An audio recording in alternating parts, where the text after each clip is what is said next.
최근에 그 와일드신이라고 하는 영화 있죠. 그 영화를 제가 잠깐 집에서 어떻게 넷플릭스가 있길래 틀어서 봤는데, 거기서 보니까 그 영화배우 오정세인가요? 오정세 씨가 네가 좋아라는 노래를 부르더라고요. 예, 그래서 뭐 최근에 유튜브에 보니까 이게 뭐 이렇게 나오는 소리 몇 번 들어본 것 같아요. 예, 이게 가사를 보니까 되게 웃음이 나오더라고요. 네가 좋아, 네가 예뻐서 좋아, 뭐 네가 좋아, 네가 착해서 좋아, 네가 좋아, 네가 웃겨서 좋아, 네가 좋아, 좋아 죽겠어. 뭐 이런 가사로 시작을 하던데요. 이 세상에서 가장 사람을 행복하게 해주는 것은 사랑인 것 같아요. 맞죠? 예, 예, 사랑을 하고 사랑을 받고 뭐 이런 사랑이 사람을 가장 행복하게 해주는 것 같습니다. 그래서 이런 말이 있죠. 기침과 걱정거리와 사랑은 숨길 수 없다. 예. 하지만 사랑이 늘 행복하고 좋으면 참 좋겠죠. 그런데 거기에도 유통기한이 있습니다. 그래서 항상 우리가 기대하는 것처럼 달콤할 수는 없죠. 시간이 지나면 오히려 사랑하는 만큼 상처를 주고받는 경우가 많이 있습니다. 그래서 어제는 너 없이 못 산다고 말해놓고는 오늘은 너 때문에 못 산다고 이렇게 또 얘기를 하기도 하죠. 예. 죽고 못 산다던 그런 남녀간에도 왜 이렇게 사랑을 하면서도 상처를 줄까요? 예. 제가 곰곰이 생각해 봤어요. 왜 그럴까? 그 이유는 의외로 간단하더라고요. 자기 자신을 위해서 사랑하기 때문에 그래요. 사람은 누구나 사랑하면 자신이 가치 있는 존재이고, 내가 쓸모 있는 사람이구나 하면서 내가 살아있다라고 하는 그 생명력을 경험하게 된다고 합니다. 또 사람은 누구나 사랑을 하게 되는 이유 중 하나가 피할 수 없는 인생의 여러 가지 어려운 일들이 있죠. 예.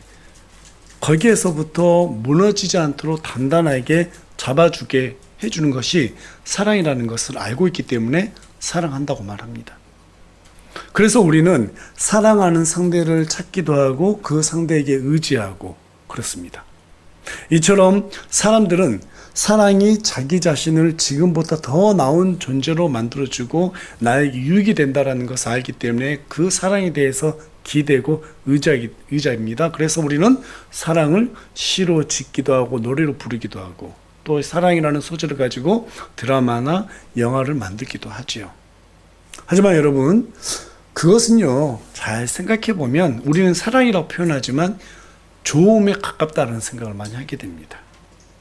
꽃을 좋아하는 사람은 꽃을 꺾지만 꽃을 사랑하는 사람은 꽃에다가 물을 주는 것처럼 우리가 누군가를 진짜로 사랑한다면 그것은 나를 위한 것이 아니라 상대방을 위해서 희생하게 되어 있습니다. 요한복음 15장 13절, 14절에 가서 보면 우리 예수님께서 친구에 대한 정의를 말씀하세요.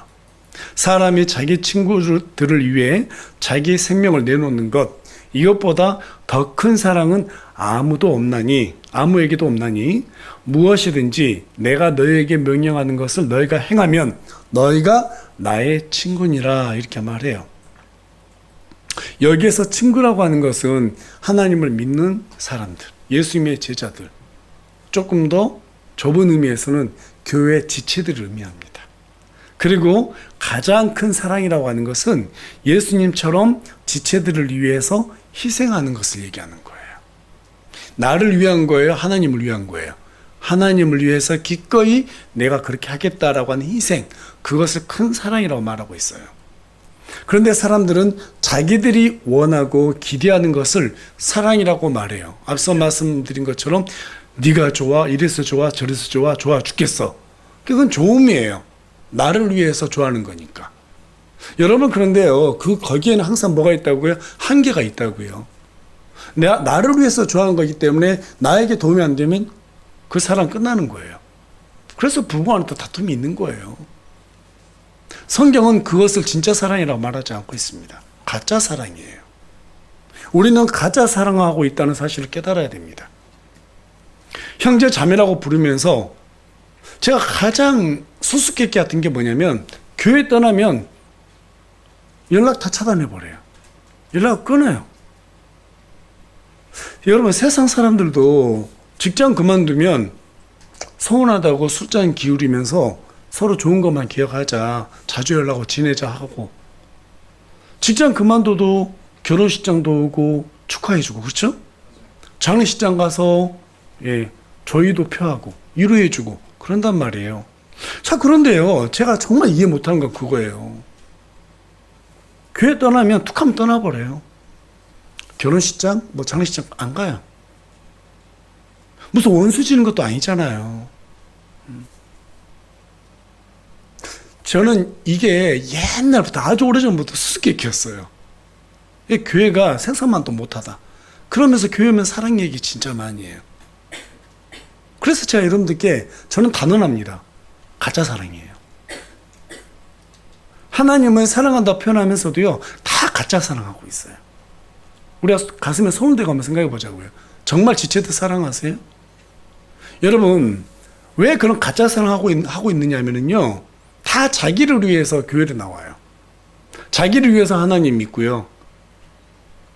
그게 거기서 나오는 거예요. 정말 지체들을 위해서 희생하는 사람들 있잖아요. 그런 사람들 교회 나가려도 안 나가요. 저는 교회 떠난 사람들 보면은요, 정말 힘들어서 떠난 사람 본 적이 없어요. 대부분 자기가 인정받지 못해서 대부분 떠나가요. 목사님한테 인정받지 못했어. 성도들한테 인정받지 못했어. 그래서 서운해서 떠나는 거예요. 자기 의견이 받아들이지 않으면 자기가 사랑받지 못한다라고 생각하는 거예요. 이게 다 가짜 사랑이에요. 저는 그런 사람들이 사랑에 대한 말을 진짜 많이 한다는 것을 느꼈어요. 여러분, 진짜로 지체들을 위해서 희생하고 헌신한 사람들 있잖아요. 그런 사람들은 사랑 얘기 잘 안 해요. 몸으로 그냥 실천합니다. 아니, 잘 생각해 보세요. 제 말이 맞나 안 맞나. 근데 대부분 사랑이 없는 사람들 사랑 얘기 진짜 많이 해요. 제가 이거는 오래전부터 느꼈던 거예요. 막 갑자기 느낀 게 아니에요. 이것이야말로 저는 교회가 가짜 사랑하고 있다고 하는 그런 증거가 아닐까 확신합니다.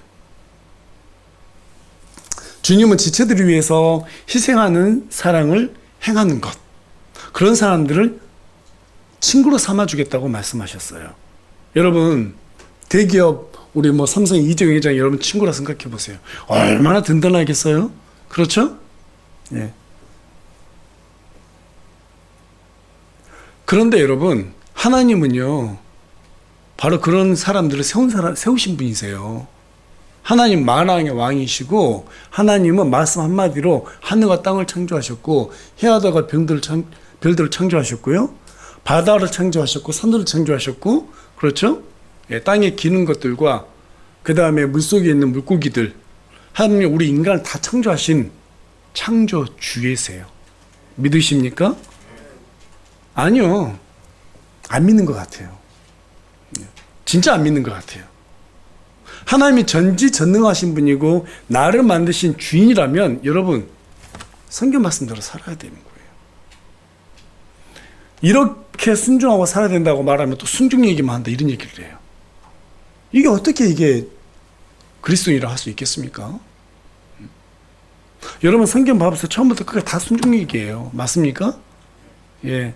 처음부터 끝까지 그리스도의 사랑 얘기예요. 맞아요? 그런데 우리는 순종하려고 하지 않아요. 사랑하려고 하지 않아요. 그래서 우리는 가짜로 믿고 있는 거예요. 진짜로 믿지 않아요. 하나님이 진짜로 전지전능하신 분이라는 것을 믿으면은요, 우리가 이렇게 살지 않습니다. 정말로 하나님의 사랑대로 살려고 하는 그런 사람이 될 수 있다라는 거예요. 예수님은 그런 사람을 친구로 삼아준다 했다니까요. 대기업 회장이 우리의 친구 되는 것보다 하나님이 우리의 친구가 되어주는 게 훨씬 더 큰 유익이 되는 거예요. 믿으시면 아멘. 예. 주님은 무엇이든지 내가 너에게 명령하는 것을 너희가 행하면 너희가 내 친구다, 이렇게 말씀하셨어요. 예. 자, 그렇다면 어떻게 해야 주님과 친구가 되는 사랑을 할 수 있을까? 우리 하나님은 구약에서 이스라엘 백성들에게 10가지 계명을 주셨어요. 그 중에서 앞에 하나, 둘, 셋, 네 개는 하나님을 사랑하라고 하는 명령이에요. 너희들이 이렇게 살면 하나님을 사랑하는 고백이 되는 것이다 라는 것이죠. 나머지 6개는 이웃을 사랑하라고 하는 명령이에요. 너희들이 이렇게 살았을 때 바로 뭐다?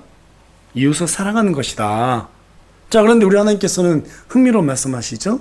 그렇게 이웃을 사랑하는 6가지 지켰을 때 너희가 나를 사랑하는 것이다, 이렇게 말하고 있는 거예요. 그게 무슨 말이에요? 거꾸로 뒤집어 보면 하나님을 사랑하는 사람만이 지체들을 사랑할 수 있다, 이 말이에요. 맞습니까? 그래서 우리 예수님께서는 십계명을 2가지로 딱 추격하셨어요. 마태복음 22장 37절에서 39절에 가서 보면 너는 내 마음을 다하고 혼을 다하고 생각을 다하여 주 내 하나님을 사랑하라. 이것이 첫째가 하는 큰 명령이요. 둘째 명령은 그것과 같으니 곧 너는 내 이웃을 내 자신과 같이 사랑하라. 누구와 같이 사랑하라고요? 내 자신과 같이 사랑하라는 거예요. 자, 그런데 39절 한번 봐보세요. 예. 뭐라고 말하고 있어요? 둘째 명령은 그것과 같으니라고 말씀하고 있죠. 그것과 같으니, 예, 무슨 말이에요?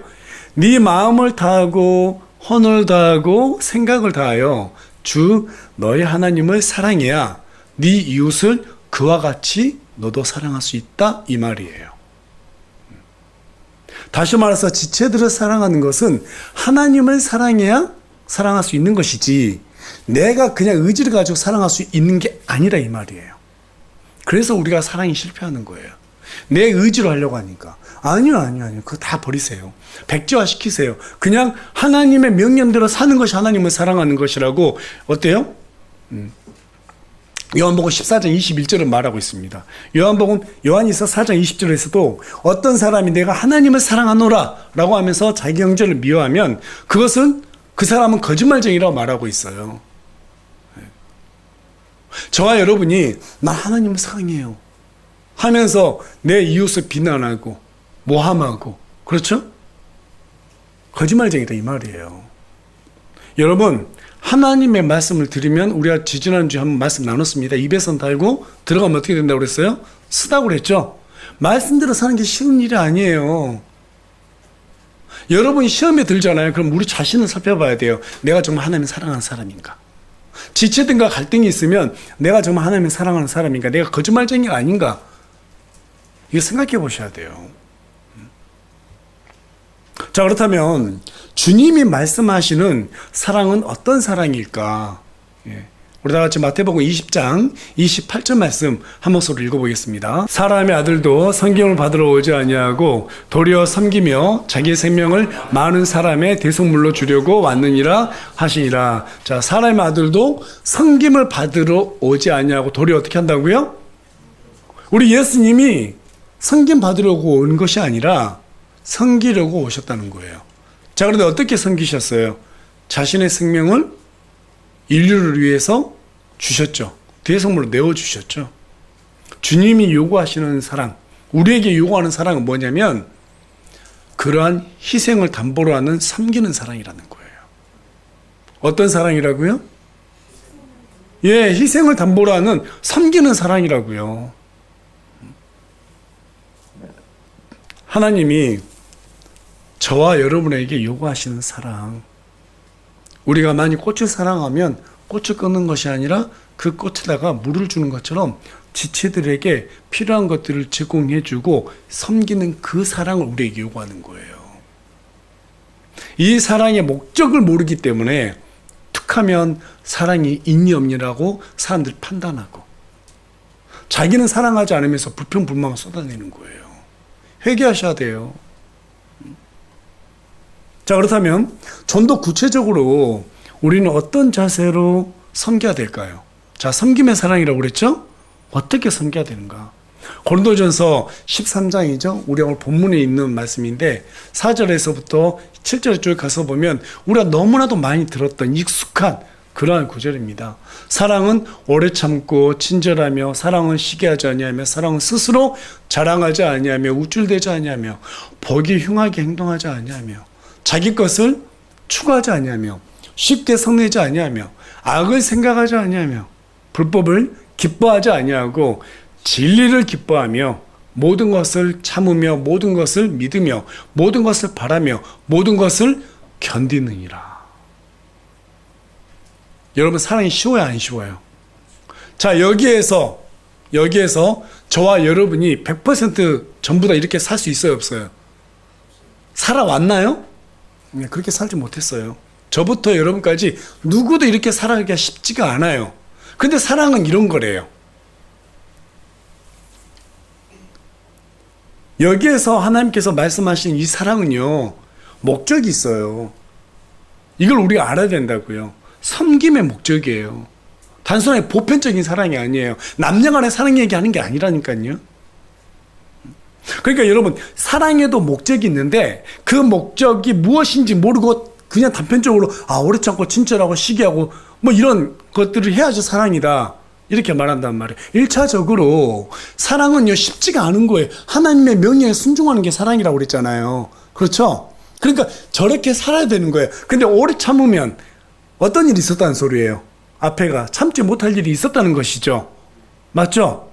자, 시기했다라는 것은 앞에 어떤 일이 있었다는 거예요. 누군가 뭔가 자랑했다는 거죠. 예. 우쭐대지 않는다는 건 뭔 말이에요? 내가 뭔가 자랑거리가 있는데 그걸 참는다는 소리죠. 뭐 이런 것들이에요. 그런데 우리는 내가 하는 것은 생각하지 않고 남들 판단하는 대로 이 구절을 사용해요. 단편적으로. 그런 사랑의 목적을 모르기 때문에 그렇습니다. 여기에서 우리 예수님께서, 우리 사도 바울이죠. 사도 바울이 이 말씀을 쭉 기록하는 데는 그 이유가 있었어요. 그래서 우리가 성경을 볼 때 딱 구절만 떼서 보면 안 됩니다. 앞뒤 맥락도 보셔야 되고요. 그것도 아니면 앞뒤 장들도 보셔야 되는 거예요. 이 고린도전서 13장은요, 이 사랑의 목적을 바르게 이해하려면 앞에 있는 고린도전서 12장과 뒤에 있는 고린도전서 14장을 다 보셔야 돼요. 그러면 답이 나온단 말이에요. 앞뒤 문맥 없이 이것만 딱 보면 문제가 생깁니다. 자, 여러분, 고린도전서 12장, 13장 앞에 있죠? 그 내용을 쭉 보게 되면 전부 다 뭐와 관련되어 있냐면 각종 은사와 관련되어 있어요. 뭐하고 관련되어 있다고요?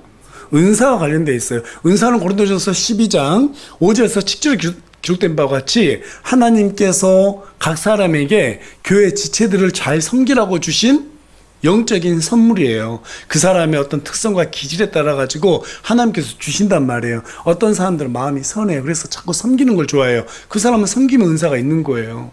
예. 또 목사들 같은 경우에는 가르치는 은사가 있어야 된다고 말합니다. 맞죠? 예, 집사는 그런 섬기는 은사가 있어야 되고요. 각자의 은사가 있어요. 또 어떤 분들은 요리를 잘해요. 좋아해요. 그런 분들은 또 그런 은사가 있는 거예요. 그런 섬김의 은사가 있는 거예요. 섬김의 은사는 여러 가지가 있는 거예요. 어떤 분은 또 청소하는 걸 좋아해요. 뭐 좋아하는 사람이 어디 있겠어요? 그걸 기뻐하는 사람이 있을 수 있겠죠. 그럼 또 그런 대로 또 기쁨의 은사가 또 있는 거예요. 그 안에가. 그러니까 여러 가지 모양 형태가 있는 거예요. 그런 섬김에 대한 어떤 은사, 그 은사를 갖다가 하나님께서 주셨단 말이에요. 자, 그런데 당시 고린도 교회는 다른 어떤 교회들보다 하나님의 은사가 많이 나타났어요. 그때는 성경이 66권이 다 주어지지 않았기 때문에 하나님께서 초자연적인 그런 은사들도 허락해 주셨어요. 뭐 예언도 하고, 그렇죠? 그 다음 병도 고치고 이런 일들도 있었단 말이에요. 그러다 보니까 교회에 사람들이 많이 모였어요. 고린도 교회가. 예. 그런 은사들이 많이 나타났어요. 그런데 그들이 그런 은사들이 나타나니까 거기에서 교만해진 거예요. 하나님께서 은사를 주신 그 목적을 잊어버린 거예요. 그래서 자기들이 받은 은사가 최고라고 생각하고 우쭐댔단 말이에요.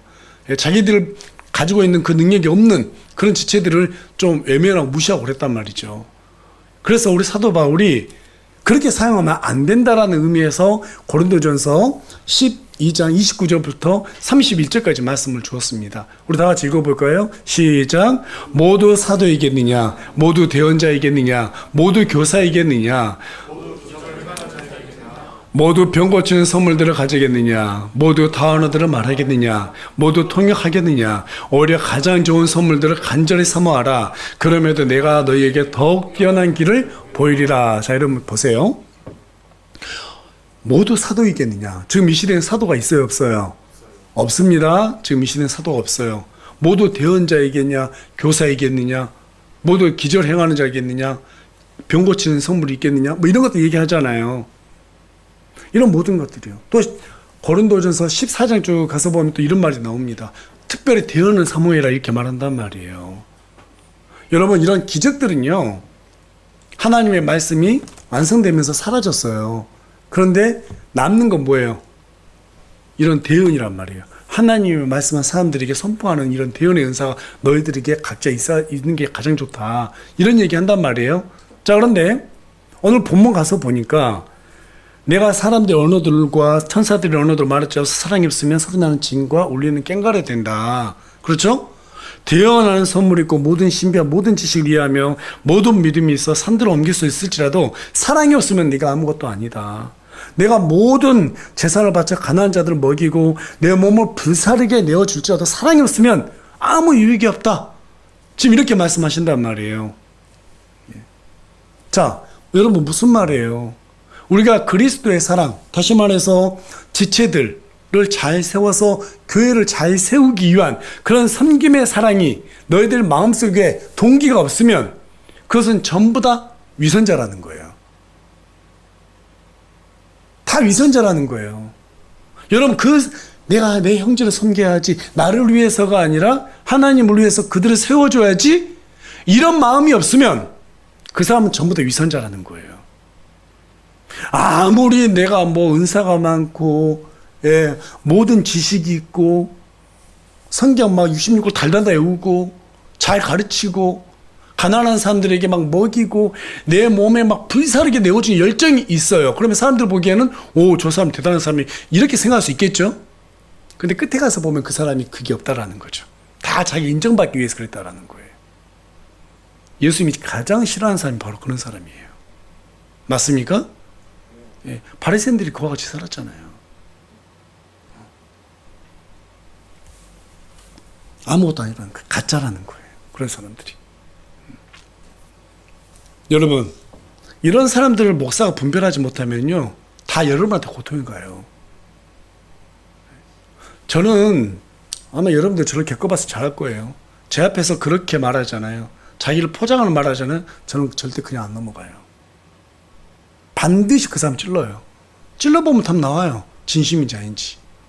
거기에서 견디잖아요. 그러면 성장해요. 견디지 못하면 어쩔 수 없는 거예요. 그런데 제가 왜 그 사람 알면서도 찌르느냐? 이유는 간단해요. 그 사람들 교회에 내버려두면 안 돼요. 반드시 여러분 다 공격해요. 제가 당해봐서 알아요. 지금까지 수십 년 동안 신앙생활 해보면서 제가 이것만 하나만큼은 반드시 깨달았어요. 이건 절대적으로 중요하다. 그렇다 해서 모든 사람들이 위선이 없는 게 아니죠. 다 있죠. 저와 여러분에게도 다 있어요. 맞습니까? 그런데 자기는 아닌 척하면서 남들 말씀으로 정죄하면 안 된다 이 말이에요. 그런 사람들을 우리 예수님께서는 위선자라고 말씀하셨어요. 나는 그런 것처럼 저런 것처럼, 여러분 그 목회자가 절대 그냥 두면 안 되는 거예요. 그렇게 되면 반드시 교회는 질서가 사라지고 분란이 일어납니다. 반드시 그렇게 돼 있습니다. 자, 그런데요, 여러분 우리가 이제 조금 전에 읽었던 고린도전서 13장 4절에서 7절 말씀, 사랑은 이렇다 저렇다, 네, 그런 말씀들 있잖아요. 이제 그런 것들이 전부 다 섬김과 연속성상이 있는 거예요. 섬김을 위해서 그러한 것들이 필요하다라고 우리한테 얘기하는 거예요. 이걸 잘 아셔야 되는 거예요. 다시 한번 반복하지만 사랑은 이런 보편적인 것을 얘기하는 게 아니다. 지금 성경에 말하고 있는 게. 너희들이 지체들을 세우고 섬기는 과정에서 그러한 행위가 있어야 된다라고 얘기하는 거예요. 이해가 되셨나요? 자, 예를 들면 이런 거죠. 성경에는 직분은 2개만 있죠. 집사와 목사만 있죠. 그런 의미에서 보면 집사는 성도들의 필요를 살피고 보이지 않는 곳에서 교회를 돌보는 일로 사랑을 실천하는 사람이죠. 쉽게 표현하면. 목사는 하나님의 말씀을 가르치고 영적으로 지친 성도들을 돌보고, 때로는 잘못된 길로 가는 성도들을 말씀으로 권면하고 바로잡아주고, 제 멋대로 행하거나 헛된 말로 거짓말하는 사람들의 입을 막는 일로 사랑을 실천해야 된다라고 디도스 1장 11절은 우리에게 말해주고 있어요. 자, 여러분, 하나님의 말씀대로 살아야 되는 거 맞아요? 예. 그런데 목사가 저 사람 좀 이상하다 해서 입 막아요. 그럼 이게 사랑이 없다고 말하겠죠, 그 사람은. 그래 안 그래요? 근데 만약에 목사가 그렇게 하지 않으면 그는 하나님의 말씀을 어기는 것이 되는 거예요. 여기에서 갈등이 생긴단 말이에요. 그래서 여러분들이 성경을 바로 알아야 되는 거예요. 사랑의 실체가 뭔지를 바로 알아야 돼요. 하나님의 명령대로 사는 게 사랑이지, 우리 인본주의적 사랑을 가지고 내 감정이 다쳤어, 그러니까 저 목사는 사랑 없어, 이렇게 판단해버리면, 여러분 그렇게 판단하면 예수님도 사랑이 없는 거예요. 바리새인들에게 얼마나 무섭게 질책하셨어요. 그렇죠? 이 독사의 세대들아 해치라 무덤아. 얼마나 크게 분노하셨습니까? 그럼 예수님도 사랑이 없는 거예요. 그러니까 우리가 단편적으로 사랑을 보면 안 된다 이 말이에요. 나에게 유익이 되는 말, 내 기분 좋은 말, 내 감정에 조금 거슬리더라도 하나님의 말씀이 맞다고 인정하면 그게 사랑을 우리가 바로 하는 것이지, 우리의 어떤 감정에 따른 그런 사랑을 하면 안 된다 이 말이에요. 여러분 동의하십니까? 예. 그러니까 앞으로 어떤 일이 있든 간에 우리가 살아가면서 감정이 다칠 일이 생길 수 있어요. 그때는 뭘 봐야 돼요? 내 감정을 볼 게 아니라 말씀을 봐야 된다. 여러분 사랑은 감정이 아니에요. 철저하게 하나님의 말씀에 따라서 우리가 준행하는 것이 하나님을 사랑하는 것입니다. 이것 또한 동의하십니까? 저는 이 동의가 꼭 필요하다고 봐요. 반드시. 우리 목사님 친절해. 우리 목사님 나한테 좋은 말만 해줘. 그러니까 난 목사님 좋아해. 이런 문제가 생긴다니까요. 그렇게 되면 목사는 인기 좋아지겠죠. 근데 저하고 관계 안 좋아지면 교회 떠나요. 금방 시험에 들어버려요. 특히 자매들 같은 경우는 목사가 불륜이 일어난다고요. 그렇게 되면. 그래서 진짜 조심해야 된다고요. 인간적인 사랑을 사람들에게 해주게 되면 거기에서 다 모든 문제가 처리되는 거예요.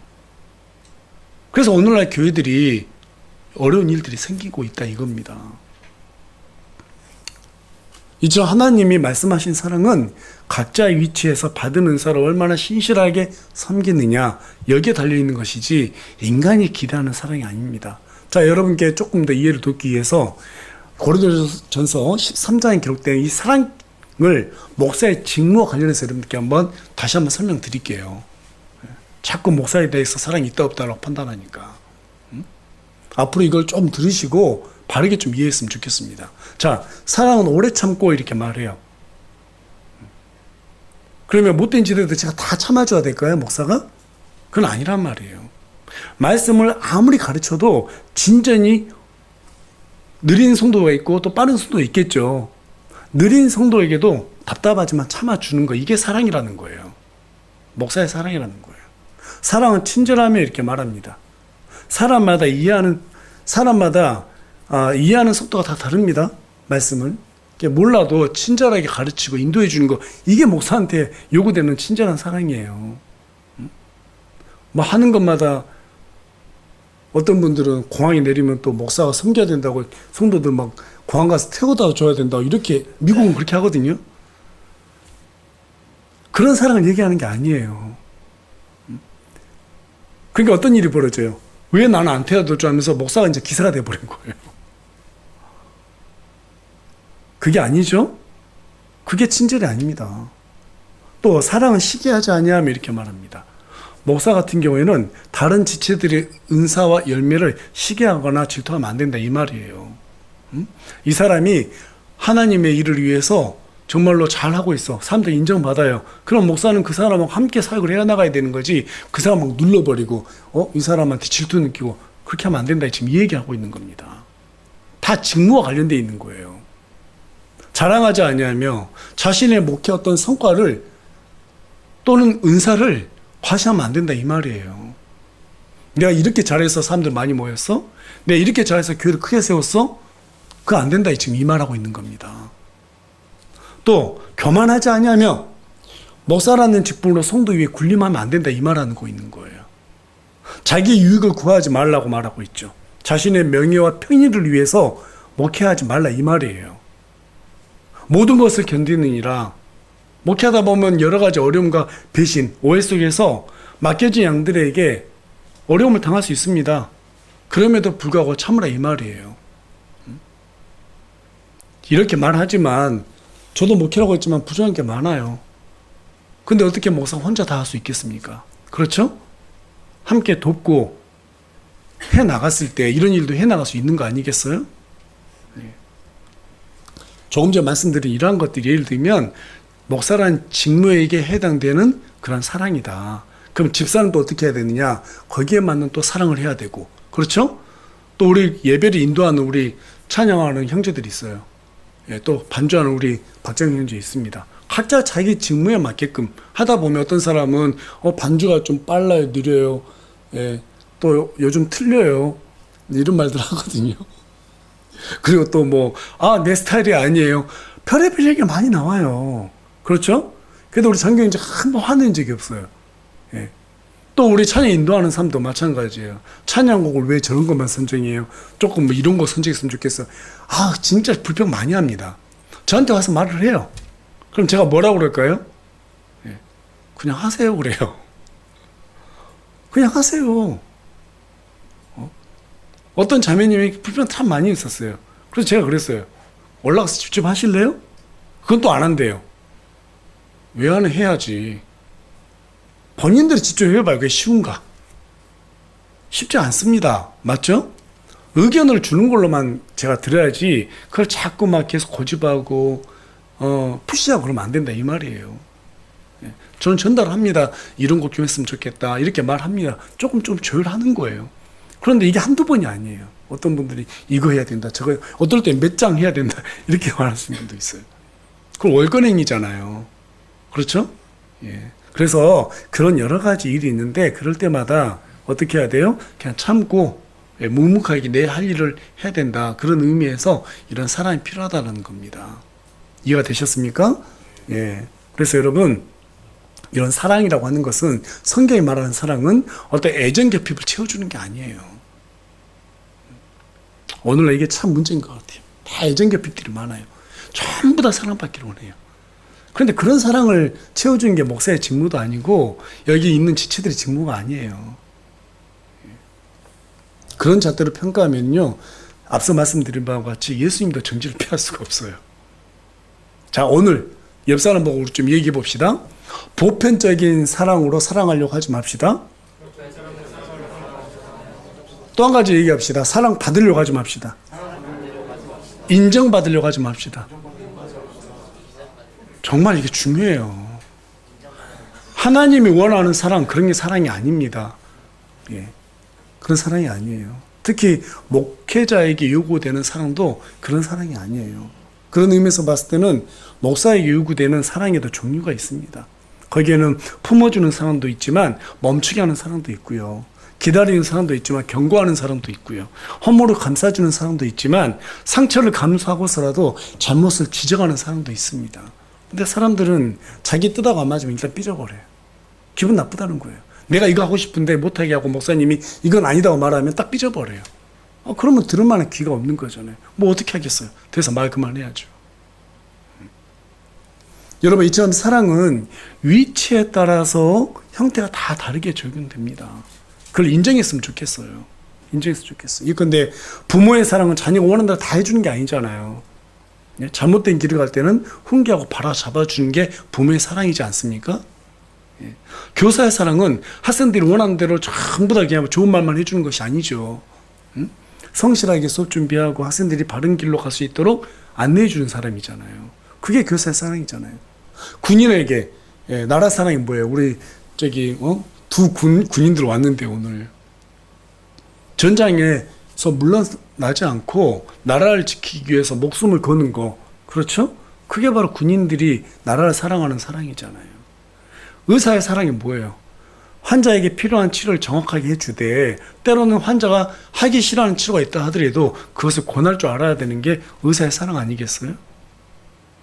이처럼 사랑의 형태와 모양은 그 역할에 따라서 다 다른 것이지 천편일률적으로 뭐 내가 원하는 것 이렇게 해주길 바라는 것, 그게 사랑이 아니다 이 말이죠. 만일 다시 한번 말씀드리지만 이러한 사랑을 교회에서 하게 되면 교회는 도덕적으로 심각하게 왜곡될 수 있습니다. 자, 그래서 사랑에도 마지막으로 반드시 뭐가 있어야 되느냐? 질서가 있어야 됩니다. 뭐가 있어야 된다고요? 질서가 있어야 돼요. 제가 이전 교회에서 가깝게 지냈던 부부가 있었어요. 어느 날 저희 부부도 살다 보면 의견 차이가 있고 또 다툴 때가 있습니다. 예. 그 다툰다는 것을 그 부부 형제가 알게 됐어요. 제 아내한테 늦은 밤에 연락하더라고요. 문자 보내서 위로하고. 여러분, 이게 지금 맞아 안 맞아요? 왜 남의 아내한테 본인이 연락하고 문자 보내서 위로해요? 제가 그래서 그 시간에 12시 넘었나요? 전화했어요. 이건 선 넘는 것이라고. 하지 말라고. 그 이전에도 그런 비슷한 게 있어가지고 하지 마라, 불편하다 그랬더니 이 형제가 하는 말이 지체들끼리 서로 살아가면 그렇게 해줄 수 있는 거 아니냐는 거예요. 여러분, 그렇게 할 수 있나요? 상식에서 벗어나는 건 사랑이 아닙니다. 맞습니까? 진짜 걱정된다고 그러면 형제에게 전화를 해야죠. 왜 형제가 자매한테 전화합니까? 어떻게 그거 사랑으로 포장해요?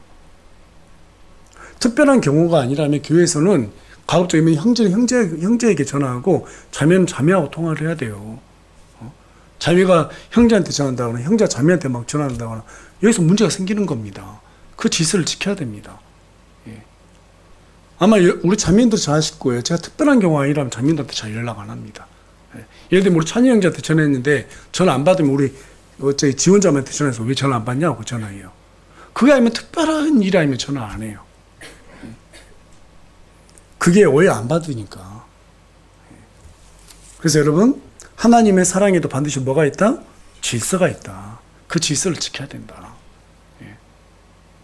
자, 말씀을 정리하겠습니다. 하나님의 사랑은 희생을 요구하는 섬김의 사랑이라고 말씀을 드렸습니다. 그리고 고린도전서 13장, 이 사랑장 4절에서 7절에 기록된 말씀은 그 섬기는 과정에서 필요한 자세예요. 결코 인본주의적으로 생각하는 그러한 보편적인 사랑이 아니다. 사랑의 목적은 교회를 세우기 위해서 복음을 담당하고 있는 이 지체들을 섬기기 위해서 요구되는 섬김의 사랑이다. 이걸 오늘 저와 여러분이 머리에 딱 담아뒀으면 좋겠습니다. 예. 그래서 우리가 누군가가 사랑이 있다 없다 판단하기 전에 그 사람이 자기 직무에 얼마나 신실하느냐 이걸 보고 판단해야 된다 이 말이에요. 무작정 내 마음에 안 드니까 사랑이 없다 이렇게 하면 안 된다는 거죠. 그리고 사랑에도 뭐가 있다고 그랬어요? 질서가 있다고 그랬습니다. 그 질서를 무시하고 내가 원하는 사랑 이거는 뭐 이렇게 해도 돼 라고 하면서 질서를 무시하면 항상 문제가 생기고 거기에서 오해가 생기게 돼 있고 갈등이 생기게 돼 있습니다. 그래서 저와 여러분이 하나님의 사랑과 이 보편적인 인본주의적인 사랑을 잘 구분하고 옆에 있는 지체들을 잘 섬기는 저와 여러분이 되기를 간절히 소망합니다.